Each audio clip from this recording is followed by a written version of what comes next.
Hello and welcome to Batteries, Models and Transport. So this is the Jouef goods yard, which is finally finished. I've painted the blackout paper that will stop the light from seeping through, and the next step will be assembling it on its base. It's held on with screws here, like that. Jouef brass screws. Then there's another thing here that I'll have to use some glue, because here it must have been clumsily dismantled by somebody.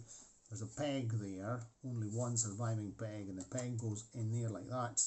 You see it's only one, and on this side, on this wall here, it's missing, so that's no use. So I'm actually going to use some glue and glaze just to hold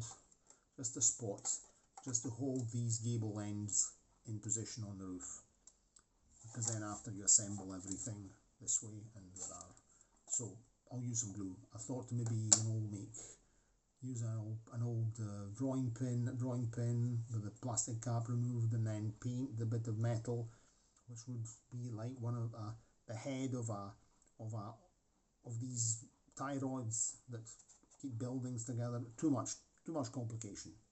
Glue and glaze, and that's it, and it'll just stay all one piece here with the roof, the side walls. I'm not planning to dismantle the thing anyway. Even when I don't use it, it'll be put in a box in one piece. But what am I doing now? If you look carefully, you'll see that this is the original wall. It was a bit dirty and grimy, and this wall here, you can see the brickwork, visible, the mortar. So I did a test using a watercolour pencil.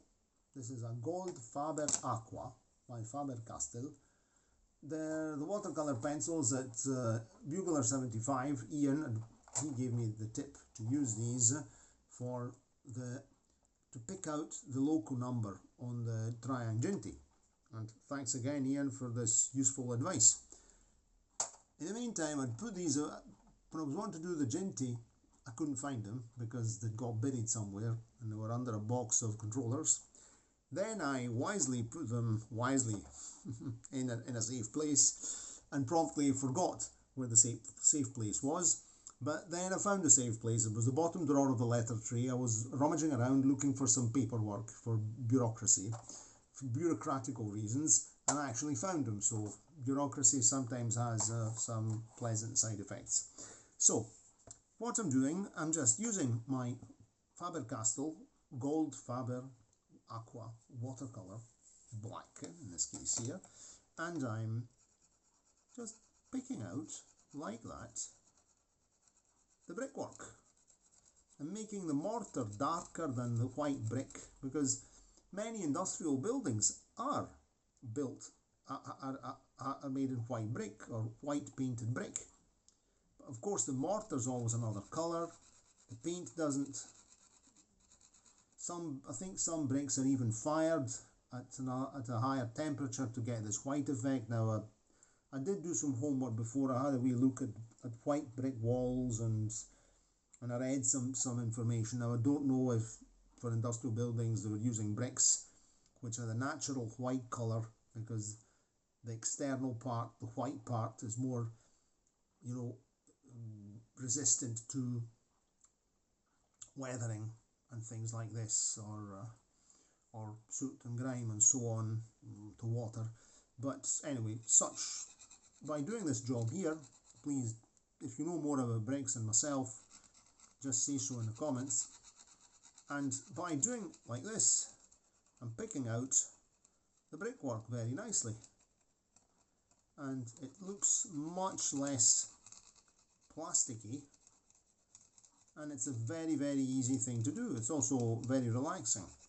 And I'm using the watercolour pencil because the watercolour pencil tends to stick to the surface better. In fact, look, if I take my finger like that, see, it's not coming off on my finger, or very, very little. So it's a very good weathering tool for brickwork. And once I've done this, I'll also have a look at the signal box. I'm not going to do everything now online here, or not on the phone, you know, filming it, because it'd be pretty boring seeing this bloke colouring in a brick wall. I mean, it might be useful, it might make people fall asleep, you know. You watch these things here and then help you fall asleep if somebody suffers from insomnia.